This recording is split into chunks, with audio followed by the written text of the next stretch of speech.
அனைத்துக்கும் அரசராம் நம் ஆண்டவர் இயேசு கிறிஸ்து பெருவிழா. இந்த பெருவிழா ரோமை திருவழிபாட்டோடு இணைத்தவர் திருத்தந்தை 11ஆம் பயஸ் அவர்கள். 1925 இந்த திருவிழாவை ஏற்படுத்தினார். இந்த ஆண்டு அதன் 100வது ஆண்டு நிறைவை நாம் கொண்டாடுகிறோம். இயேசு ஒரு அரசரா? மத்தேயு 2:2 யூதர்களின் அரசராக பிறந்திருக்கிறவர் எங்கே? மார்க்கு 15:2 பிலாத்து அவரை நீ யூதரின் அரசனா என்று கேட்டான். திருவெளிபாடு 19:16 அரசருக்கெல்லாம் அரசர், ஆண்டவருக்கெல்லாம் ஆண்டவர் என்று சொல்லப்பட்டிருக்கிறது. அப்படியென்றால் இயேசு உண்மையிலேயே அரசரா? இயேசு பிறந்தது ஊருக்கு வெளியே இருந்த மாட்டு குகையில். அவருடைய பெற்றோர் அரசரோ அரசியோ இல்லை. அவருடைய தந்தை ஒரு தச்சர், தாய் சாதாரண பெண். அவர் எந்த ஒரு கல்லூரி படிப்பையும் இயேசு படிக்கவில்லை. தத்துவ இயலோ அல்லது இறையியலோ படிக்கவில்லை. 30 வயது வரை தச்சனாகவே வாழ்ந்தார். அடுத்த 3 ஆண்டுகள் பரதேசி பிரசங்கியார் போல வாழ்ந்தார். அவரது இவ்வுலக வாழ்வில் தலை சாய்க்க கூட இடம் இல்லை. கடைசியாக அவர் தலை சாய்த்த இடம் சிலுவையில்தான். அவரை அடக்கம் செய்வதற்கு கூட மாற்றான் தோட்டத்து கல்லறை மட்டுமே கிடைத்தது. அவர் சூடியது மணிமகுடம் அல்ல, முள்முடியே சூடினார். இப்படி வறுமைக்கு வாழ்க்கைப்பட்டவரை எப்படி அரசர் என்று கொண்டாடுவது? யோவான் 18:36 எனது அரசு இவ்வுலகை சார்ந்தது அல்ல என்று இயேசு கூறுவதன் அர்த்தம் என்ன? அரசராக பிறக்காதவரை, குற்றவாளி என்று அறிவிக்கப்பட்டு கொலை செய்யப்பட்டவரை எப்படி அனைத்துக்கும் அரசர் என்று கொண்டாடுவது? இந்த உலகத்தில் உதித்த எல்லா அரசுகளும் சுவடியில்லாமல் அழிந்து போய்விட்டன. ஆனால் இயேசு மட்டும் இன்றும் அரசராக போற்றப்படுகிறார்.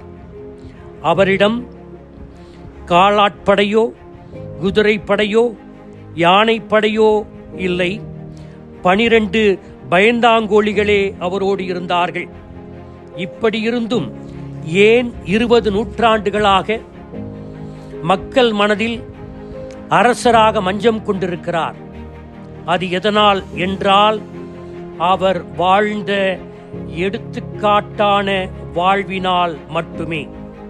எனவே இயேசுவின் அரசு இவ்வுலக அரசை போல ஒரு குறிப்பிட்ட நிலப்பரப்பை கொண்டிராத அரசு, எல்லைகளை கடந்த அரசு, ஒவ்வொருவருடைய உள்ளத்திலும் இல்லத்திலும் இன்றும் வாழ்ந்து கொண்டிருக்கும் அரசு.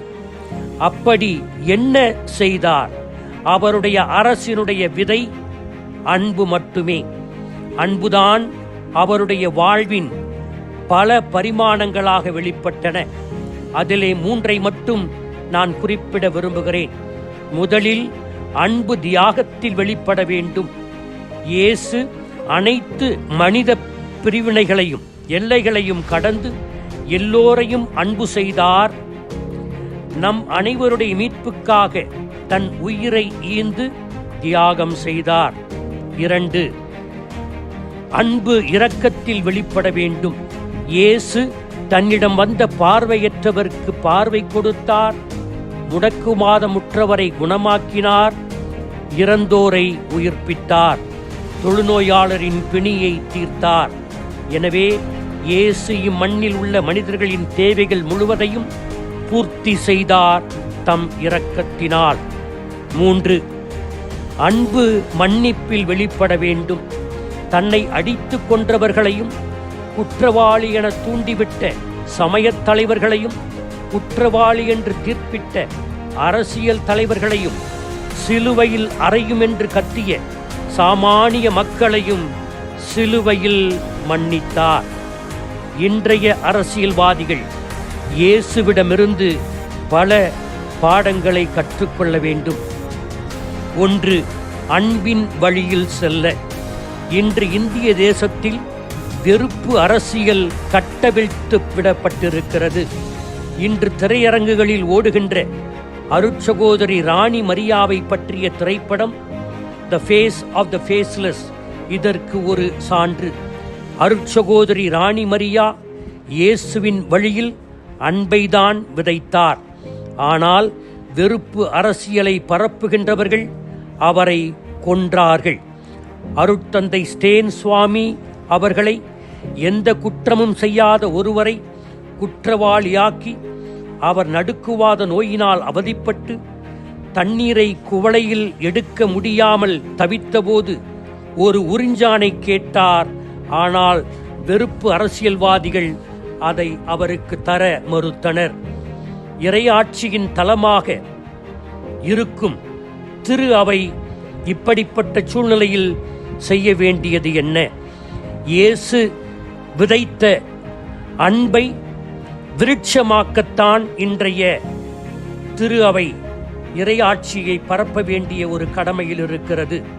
நற்செய்தி மதிப்பீடுகளை வாழ்ந்து காட்டும் திரு அவை அநீதிக்கு எதிராக மௌனம் சாதிக்காமல் நமது திரு அவை குரல் கொடுக்க வேண்டும்.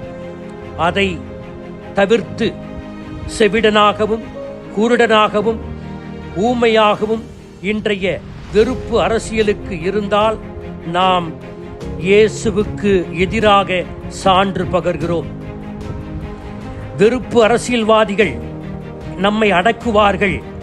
ஆர்ச் பிஷப் ரொமேரோவை போல கொலை செய்வார்கள். ஆனால் இயேசு கற்றுக் கொடுத்திருக்கின்ற ஒரு வழி நமக்கு இருக்கிறது. புறாவை போல கபடற்றவர்களிடம் வாழ வேண்டும்.